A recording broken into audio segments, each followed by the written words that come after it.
They say you can learn everything about a person in 5 seconds, and on this particular Monday morning, one handshake that never happened was about to cost someone more than they could imagine. The private elevator opened onto the top floor of Whitmore Financial Tower, 48 stories above downtown Chicago, where the city's skyline stretched across the horizon beneath a clear blue sky. Inside the executive boardroom, floor-to-ceiling windows flooded the space with sunlight, reflecting off a polished walnut table large enough to seat 30 people. The room was already buzzing with anticipation. Some of the most influential executives, investors, and board members in the country had gathered for what many were calling the most important meeting in the company's history. At precisely 8:55 a.m., Danielle Brooks stepped through the glass doors. She wore a navy business suit, carried a slim leather portfolio, and moved with the calm confidence of someone who never needed to announce her importance. A few people glanced up briefly before returning to their conversations. Others assumed she was part of a consulting team or legal staff. No one made much effort to greet her. Danielle simply smiled politely and took in the room. She noticed the seating chart. She noticed the nervous energy. Most importantly, she noticed the man standing near the head of the table, Richard Whitmore, billionaire investor, media favorite, business icon, the founder whose name was on the building itself. He stood surrounded by admirers, laughing as several board members hung on every word. When Richard finally looked across the room, his eyes landed on Danielle. The conversation around him softened. Danielle walked forward and extended her hand. "Good morning, Mr. Whitmore. Danielle Brooks. It's nice to finally meet you."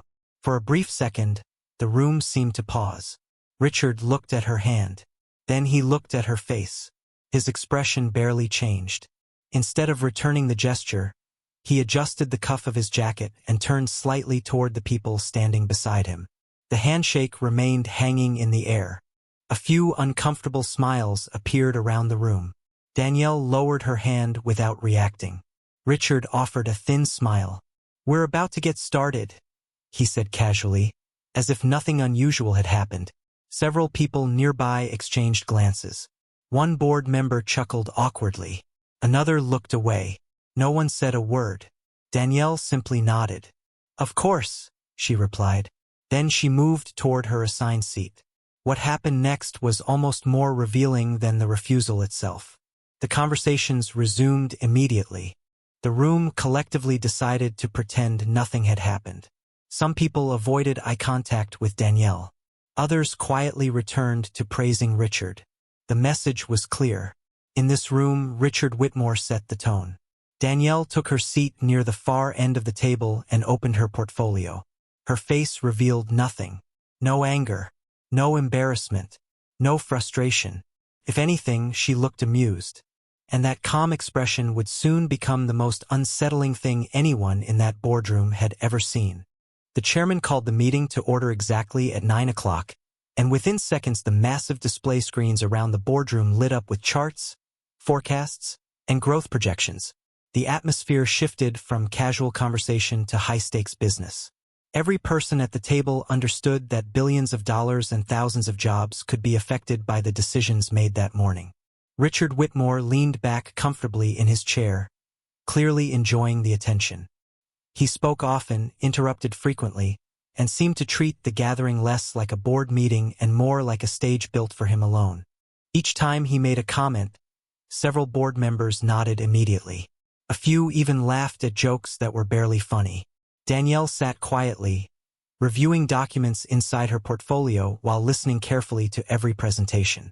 About 20 minutes into the meeting, one of the executives introduced a proposed expansion plan that would push the company into several new markets across North America. The presentation was polished and ambitious. Revenue forecasts stretched 5 years into the future. Profit margins appeared impressive. Growth curves pointed sharply upward. When the executive finished, several board members applauded. Richard smiled broadly. "This is exactly the kind of vision that creates industry leaders," he declared. More nods followed. Then a voice spoke from the far end of the table. "Can you clarify the debt exposure assumptions behind year 3? Danielle asked calmly. The room became noticeably quieter. The executive blinked. "Excuse me?" Danielle maintained the same professional tone. "The forecast assumes a favorable lending environment through year 3. I was wondering what stress testing was performed if borrowing costs increase beyond projections." The executive hesitated. He shuffled through several slides before offering a vague answer. Danielle nodded politely and wrote something down. A few minutes later, another presentation began. Again, the numbers looked impressive. Again, board members appeared eager to move forward. And again, Danielle asked a simple question. This time, it involved customer acquisition costs. The presenter stumbled through the response. Richard's expression tightened slightly. By the third question, several executives were visibly uncomfortable. None of Danielle's questions sounded aggressive. None were dramatic. Yet each one exposed a small weakness in assumptions that everyone else had accepted without challenge. Richard finally leaned forward. "These are operational details," he said with a dismissive smile. "We should stay focused on the larger opportunity." A few people chuckled. Danielle met his gaze briefly. "Operational details tend to become financial realities," she replied. Her voice remained calm. There was no hostility in it. No sarcasm. Just a simple observation. Something about her confidence unsettled the room. She was not trying to dominate the discussion. She was not competing for attention. Yet every time she spoke, people listened more carefully than before. The board members who had barely noticed her arrival were now watching closely. Richard noticed it too. For the first time that morning, he stopped smiling quite so often. Across the table, Danielle closed one folder and opened another. The meeting was still moving forward, but the balance inside the room had begun to shift in a way that most people could feel, even if none of them yet understood why. By 10 o'clock, the energy inside the boardroom had changed completely. The confidence that had filled the room earlier was slowly being replaced by caution. Executives who had arrived expecting a straightforward approval process now found themselves double-checking reports and reviewing assumptions they had not questioned before. Danielle Brooks had not raised her voice once. She had not challenged anyone personally. Yet every question she asked seemed to uncover another layer of uncertainty beneath the polished presentations. Richard Whitmore noticed the shift before anyone else. He had spent decades reading rooms, controlling conversations, and maintaining influence. What troubled him was not that Danielle was asking difficult questions. It was that people were beginning to respect her answers more than his confidence. As another executive finished presenting projected revenue estimates, Richard decided to take control of the narrative. He leaned forward and folded his hands on the table. "I think we are getting distracted," he said.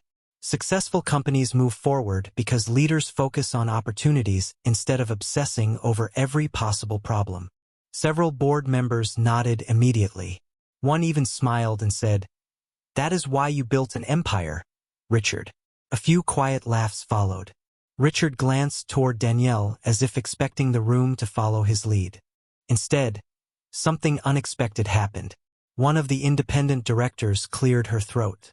"Actually, I would like to hear the answer to Danielle's question about the market risk assumptions." The room became silent. Richard's expression remained neutral, but the interruption clearly surprised him. Another director spoke up. "I agree. If we are committing this much capital, those details matter." For the first time that morning, support was beginning to move away from automatic agreement and toward careful evaluation. Danielle simply sat back in her chair and allowed the discussion to continue. She did not celebrate the moment. She did not push for attention. She seemed perfectly comfortable letting others arrive at conclusions on their own. As the conversation continued, several board members began directing questions toward her. They wanted her opinion on growth projections. They wanted her perspective on risk management. They wanted her assessment of market timing. Each answer was concise, thoughtful, and supported by data. The contrast became increasingly difficult to ignore.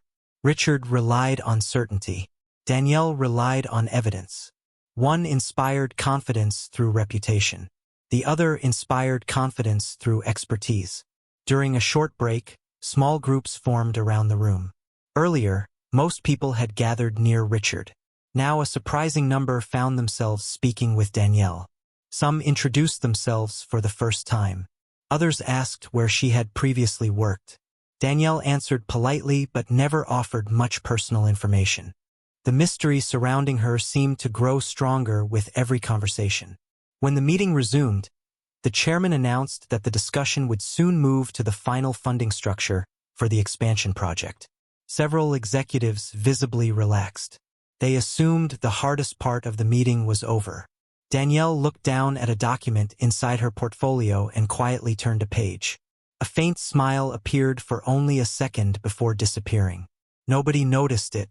Nobody except Richard. And for reasons he could not fully explain, that brief smile made him more uncomfortable than any question she had asked all morning. The chairman stood and walked toward the main screen as the final phase of the meeting began. Ladies and gentlemen, we will now review the funding structure that supports the expansion initiative. A sense of relief moved through the room. Most people believed the difficult discussions were finished. The strategy had been presented. The forecasts had been defended. The questions had largely been answered. Now it was simply a matter of confirming the financial commitments that would turn the plan into reality. The first slide appeared on the screen, displaying a complex network of investment partners, institutional funds, and financing agreements. Several executives began explaining how the capital stack had been assembled over the previous 18 months.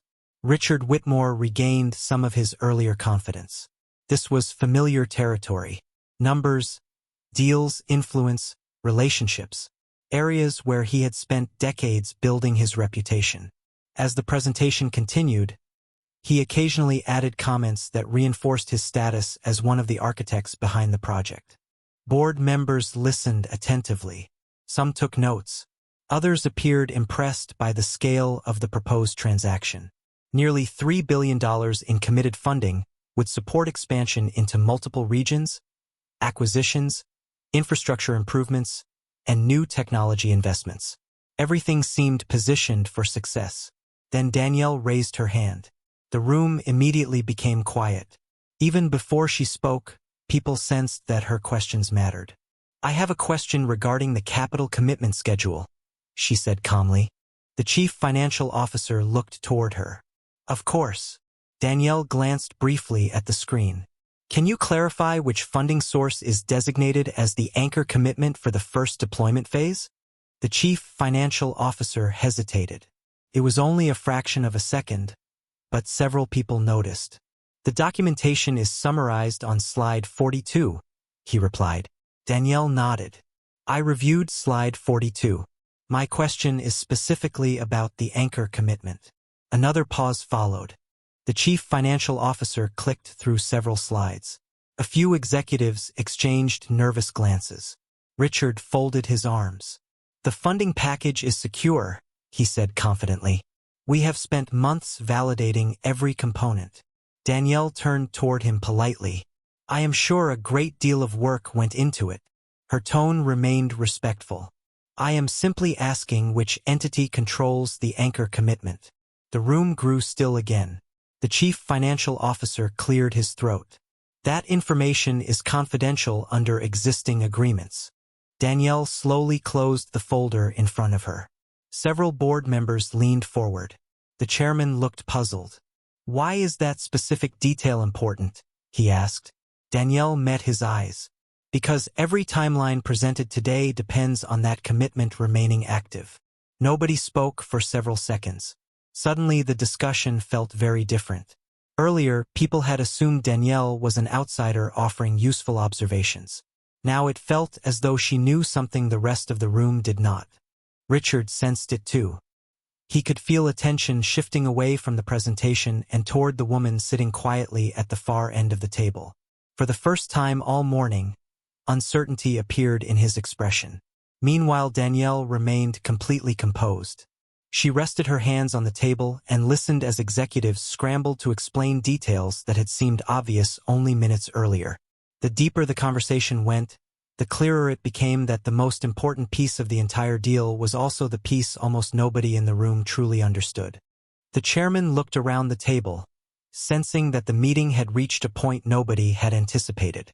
What had begun as a routine approval process was now being driven by questions that seemed increasingly difficult to answer. The chief financial officer adjusted his glasses and attempted to regain control of the discussion. The anchor commitment is supported through a structured partnership arrangement, he explained carefully. All obligations have been documented and verified. Danielle nodded slightly. Verified by whom? The question landed heavily. The chief financial officer paused again. Several board members exchanged glances. Earlier in the morning, these same executives had projected complete confidence. Now they appeared uncertain. Richard Whitmore leaned forward. I think we are losing sight of the bigger picture, he said. The opportunity here is extraordinary. Every major project involves layers of financing. We should not allow technical details to derail progress. Danielle turned toward him. I agree that the opportunity is significant. Her voice remained calm and professional. That is exactly why understanding the foundation matters. A director sitting near the center of the table spoke up. Can someone answer her question directly? The room became quiet once more.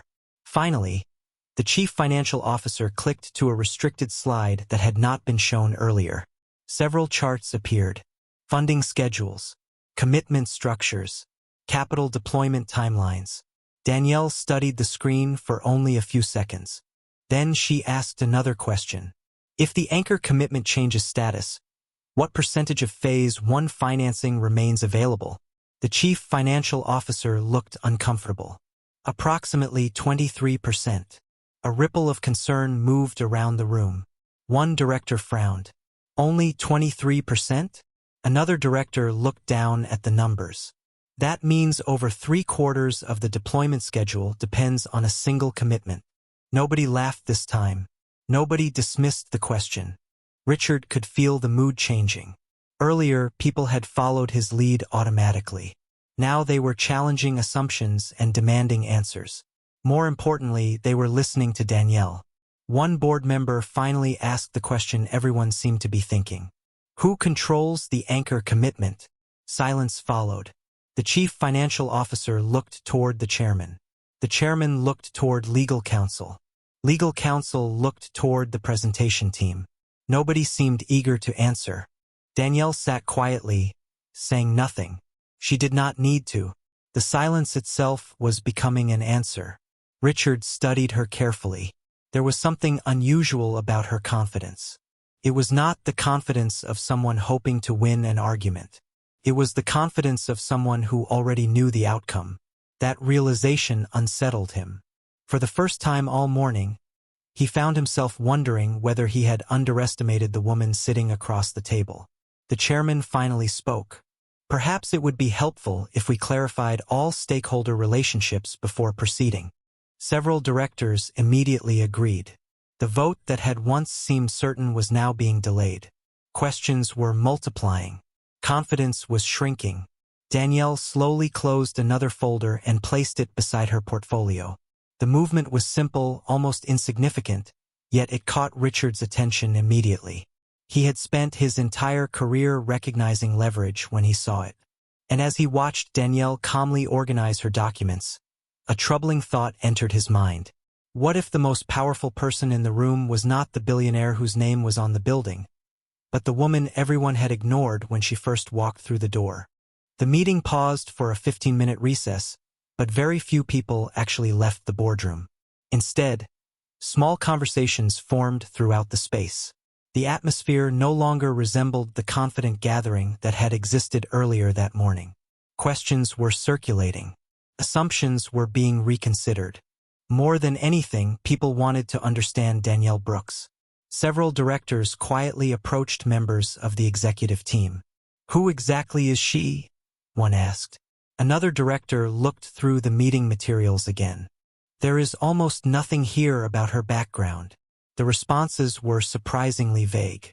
Danielle had been listed as representing a strategic investment group, but beyond that, few details had been provided. The lack of information only increased curiosity.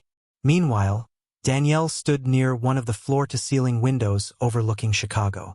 She appeared completely relaxed. She was not networking. She was not trying to influence anyone. She simply reviewed a document while occasionally gazing out across the skyline. Richard Whitmore watched from across the room. For years, he had built a reputation as the person everyone wanted to impress. Today, for the first time in a long while, he found himself studying someone else. Eventually, he walked toward her. Several people noticed immediately. Conversations softened. Richard stopped a few feet away. "You certainly know how to ask questions," he said. Danielle looked up and smiled politely. "Questions are usually easier than explanations." Richard gave a brief laugh. "Most people come into meetings like this trying to prove how much they know. That is usually when mistakes happen," Danielle replied. The answer was simple, but Richard found it oddly difficult to respond to. For a moment, neither spoke. Then Richard glanced toward the documents in her hands. "You seem unusually interested in this transaction." Danielle closed the folder. "It is a significant transaction." "Significant enough to spend the entire morning challenging it?" Richard asked. Danielle met his gaze calmly. "Significant enough to understand it completely."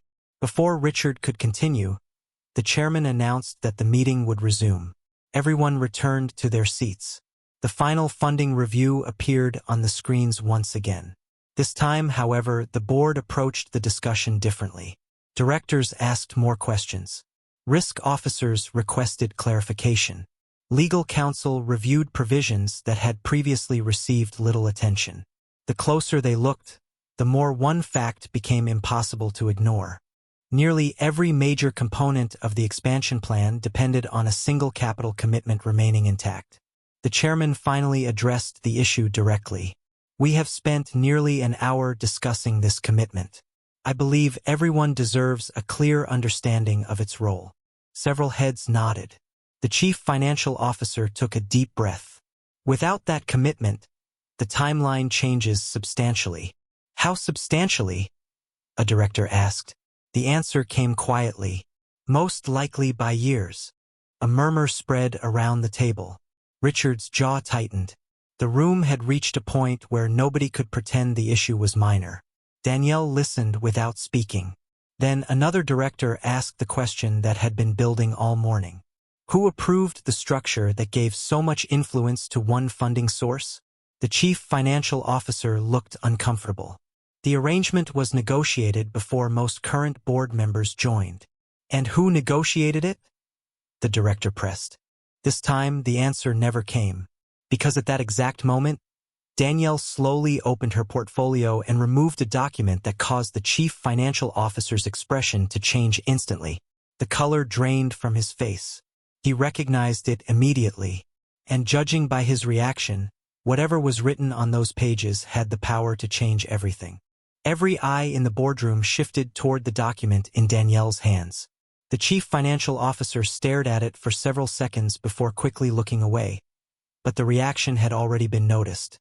Directors who had spent their careers reading negotiations and financial disclosures immediately sensed that something important had just happened. The chairman leaned forward. "Is there an issue?" he asked. The chief financial officer hesitated.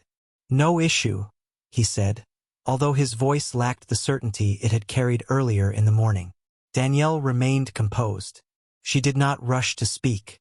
She simply placed the document on the table in front of her and folded her hands. The silence seemed to stretch across the room. Finally, one of the directors spoke. "I think we would all appreciate understanding why that document appears to be causing concern." Danielle glanced around the table. "I am sure we will get there shortly." The answer only increased curiosity. Richard Whitmore watched carefully. He had spent decades negotiating billion-dollar transactions, and one lesson had always been true. The person least interested in controlling the room was often the person who already controlled the outcome. For the first time all day, he found himself unable to predict what would happen next. The chairman turned toward the chief financial officer again. "Can you explain the significance of the anchor commitment?" The executive took a breath and nodded. The commitment serves as the foundation for multiple financing layers. It provides confidence to secondary investors and activates several partnership agreements. Meaning what? Another director asked. Meaning that without it, many supporting commitments would require reevaluation. The room grew quiet again. One director slowly lowered his pen. Another reviewed the financial summaries in front of him. The implications were becoming impossible to ignore. Danielle opened the document and slid a single page toward the center of the table. Several executives immediately recognized the format. It was part of the original commitment structure. The chairman adjusted his glasses. Where did you obtain this? Danielle answered calmly. From the source. That response triggered another wave of confusion. Legal counsel leaned forward. The source. Danielle nodded. The originating commitment holder. A few people exchanged puzzled looks. Others began reviewing notes and organizational charts. Richard studied her face. There was no arrogance, no triumph, no attempt to embarrass anyone. Yet every answer she provided seemed to move the room one step closer to a conclusion nobody had anticipated. A director near the end of the table finally asked the question that had been building for nearly an hour. Are you connected to the anchor commitment? Danielle looked toward him. For the first time that morning, a faint smile appeared. Not a smile of victory, a smile of recognition. The kind of smile someone gives when a conversation is finally reaching the right question. Before she could answer, the chairman requested a brief review of the original funding agreements. Screens around the room filled with legal structures, ownership entities, and capital relationships. One by one, executives began tracing the chain of commitments back to their source. The deeper they looked, the more surprised they became. Several names appeared. Several investment vehicles appeared. Yet all roads seemed to lead toward a single organization that almost nobody in the room had discussed all day. Richard noticed it first. Then the chairman noticed it. Then the rest of the board noticed it. And as realization slowly spread across the room, Danielle remained perfectly calm. Because the secret everyone was finally beginning to uncover was something she had known from the moment she walked through the door. The chairman stared at the organizational chart displayed on the screen. What had initially appeared to be a straightforward network of investment entities now looked far more complicated. Lines connected holding companies, strategic partnerships, institutional funds, and private investment groups across multiple states. Yet, despite the complexity, one name kept appearing at critical points throughout the structure. Several directors noticed it simultaneously. One of them pointed toward the screen. There it is again. Another adjusted his glasses and leaned closer. And again. The room became increasingly focused. Earlier in the day, discussions had revolved around expansion plans, market opportunities, and projected returns.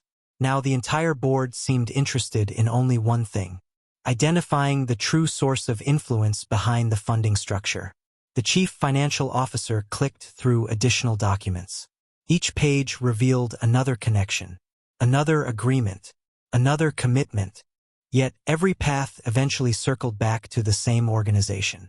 Richard Whitmore sat unusually still. His confidence had not disappeared, but it was being replaced by something unfamiliar. Uncertainty. He had entered the meeting believing he understood every major player involved in the transaction. Now he was discovering that one of the most important participants had remained largely invisible throughout the entire process. A director finally asked the question directly. How much control does this organization actually have? The chief financial officer looked uncomfortable before answering. A significant amount.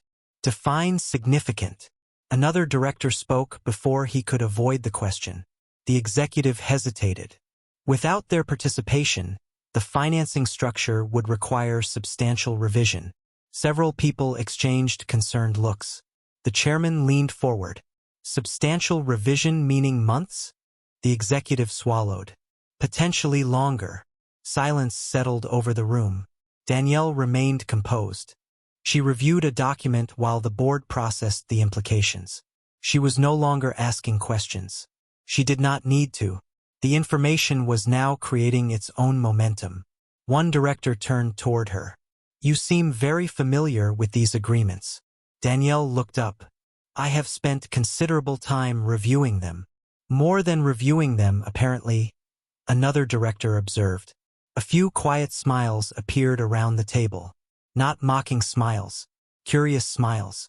The perception of Danielle had changed completely since the morning. She was no longer viewed as an outsider raising inconvenient questions. She was becoming the person most capable of explaining what was actually happening. Richard noticed the shift. Every room operates on influence, and influence was moving. Not dramatically, not loudly, but steadily. The chairman requested another document. Legal counsel provided it. Then another. Then another. With each review, the same pattern emerged. The organization connected to the anchor commitment possessed rights, protections, and decision-making authority that far exceeded what most board members had realized. One director shook his head slowly. How did we overlook this? No one answered immediately. The question hung in the air. Finally, legal counsel spoke. Because the structure was designed to focus attention on the transaction rather than the source. The statement triggered another moment of silence. Danielle closed her folder. The sound seemed louder than it should have been. Everyone looked toward her. For several seconds, nobody spoke.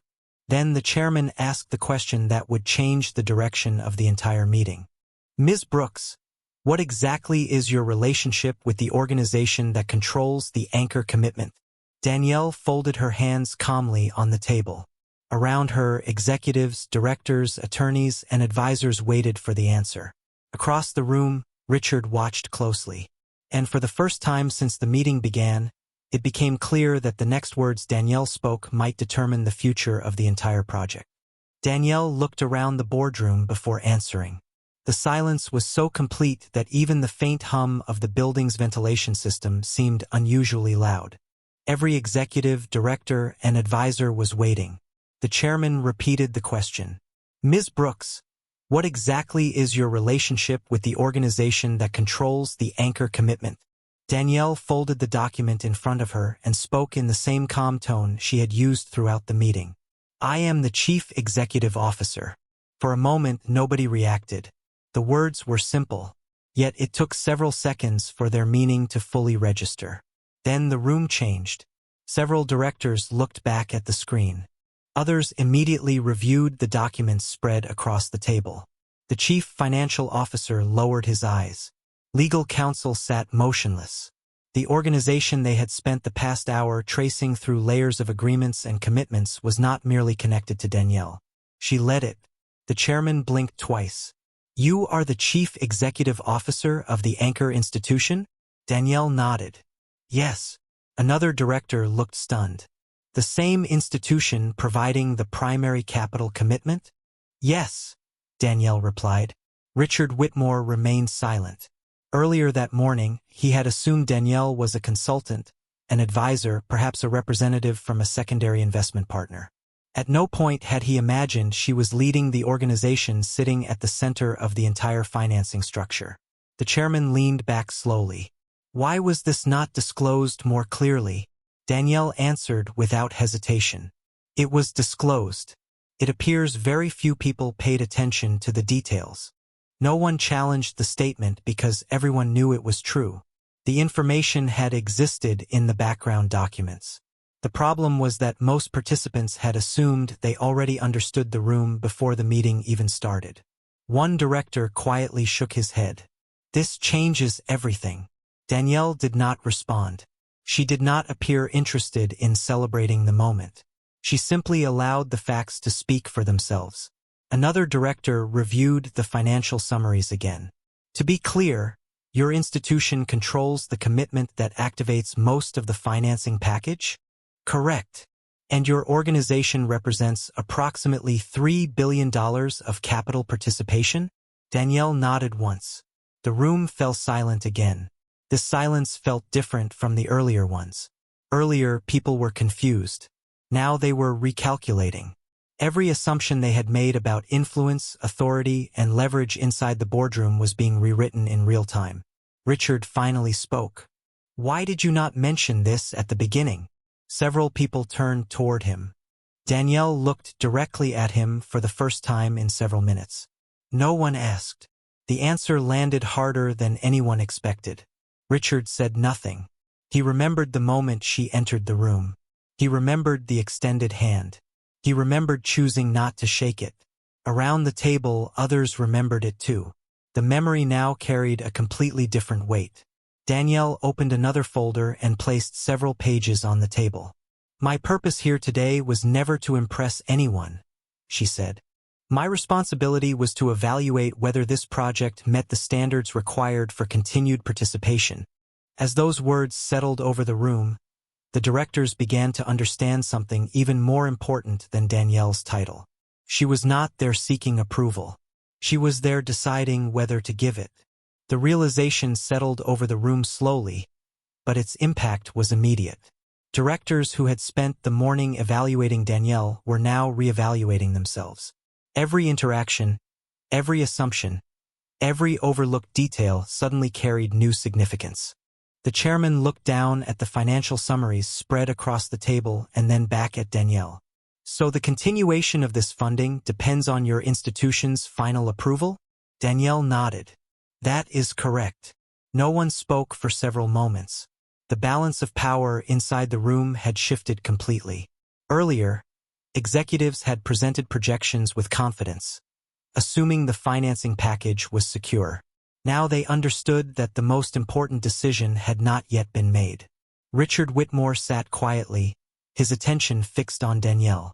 Throughout his career, he had been accustomed to entering rooms where people competed for his attention. Today he found himself in the unfamiliar position of waiting for someone else's judgment. The chairman cleared his throat. "Ms. Brooks, based on everything you have reviewed today, what concerns remain?" Danielle opened a folder and slid several pages across the table. "There are 3 areas that require attention." The directors immediately leaned forward. The first concern involved assumptions used in the expansion timeline. The second involved risk exposure during the initial deployment phase. The third concerned governance oversight after capital deployment. None of the issues were catastrophic, but together they painted a picture of a project that had been presented with more optimism than discipline. As Danielle explained her observations, something became obvious. She understood the details of the transaction better than many of the people responsible for creating it. Every statement was supported by documentation. Every concern was connected to measurable risk. There was no emotion in her analysis, no personal criticism, only facts. Several directors began taking notes. Others asked follow-up questions. The discussion that followed was more productive than anything that had happened earlier in the day. Richard finally spoke. "These issues can be addressed."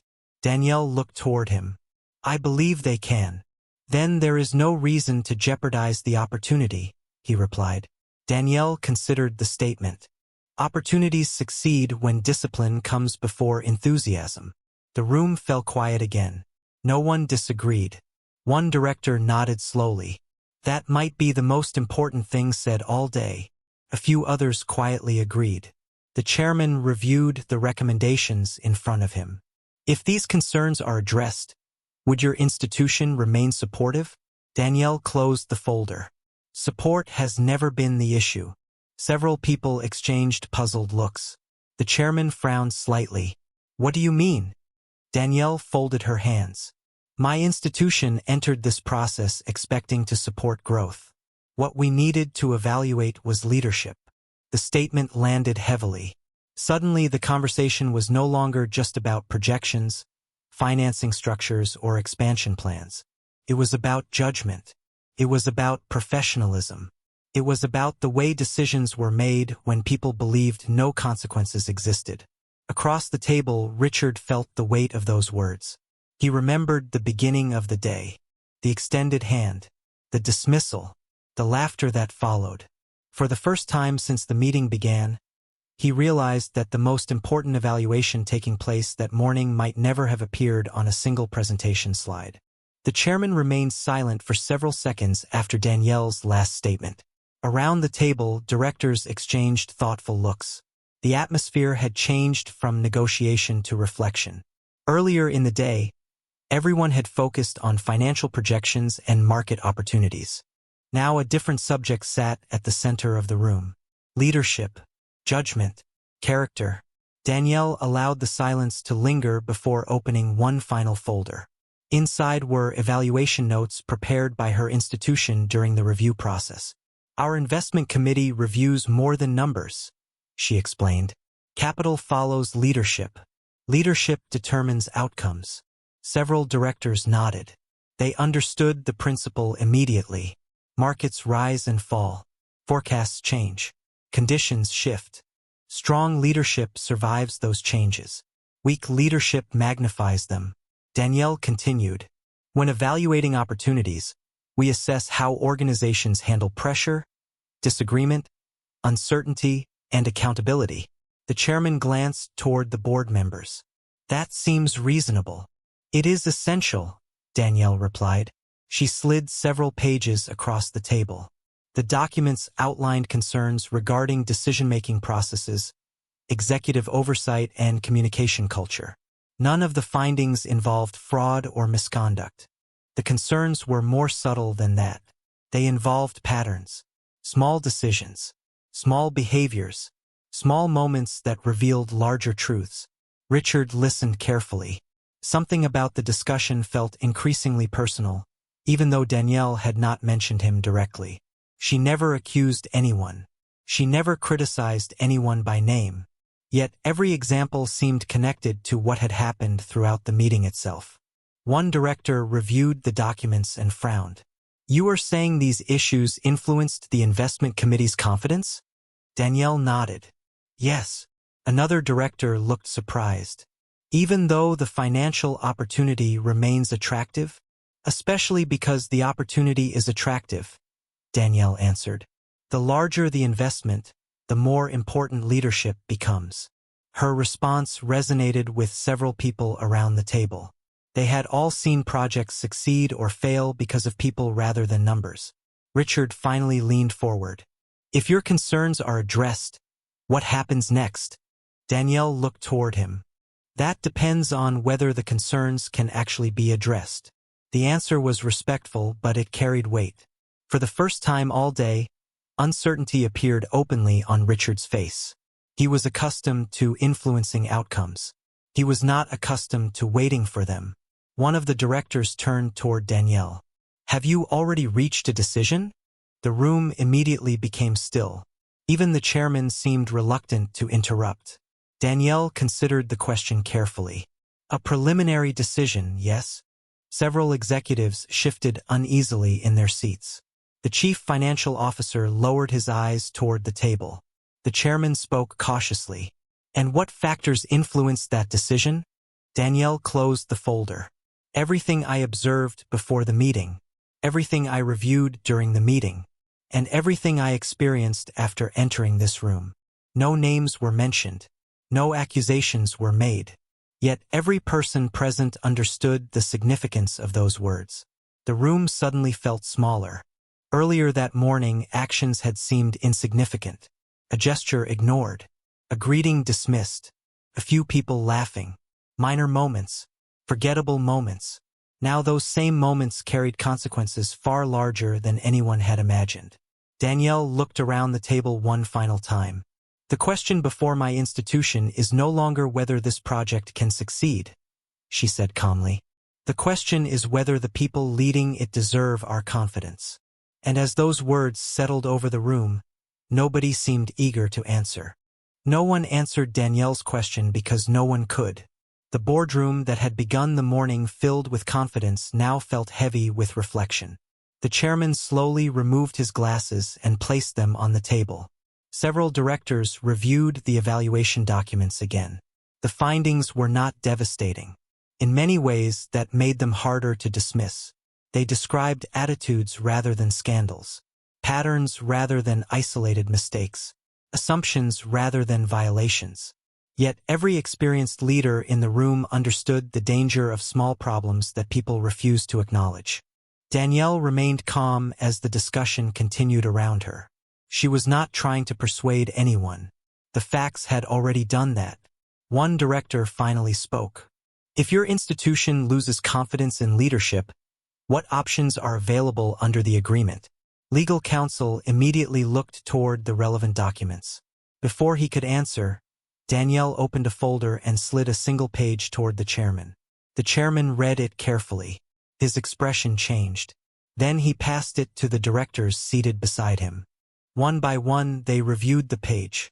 The silence grew deeper with each passing second. Richard watched the document move around the table.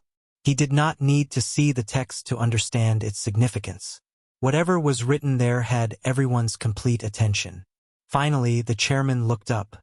"Your institution has the right to suspend participation." Danielle nodded. "Yes." The chairman continued reading. "And if specific governance concerns are identified, participation may be withdrawn entirely." Danielle nodded again. "Correct." A wave of concern moved through the room. One executive whispered something under his breath. Another leaned back in disbelief. The chief financial officer closed his eyes briefly. For months, everyone had focused on securing commitments, structuring agreements, and preparing presentations.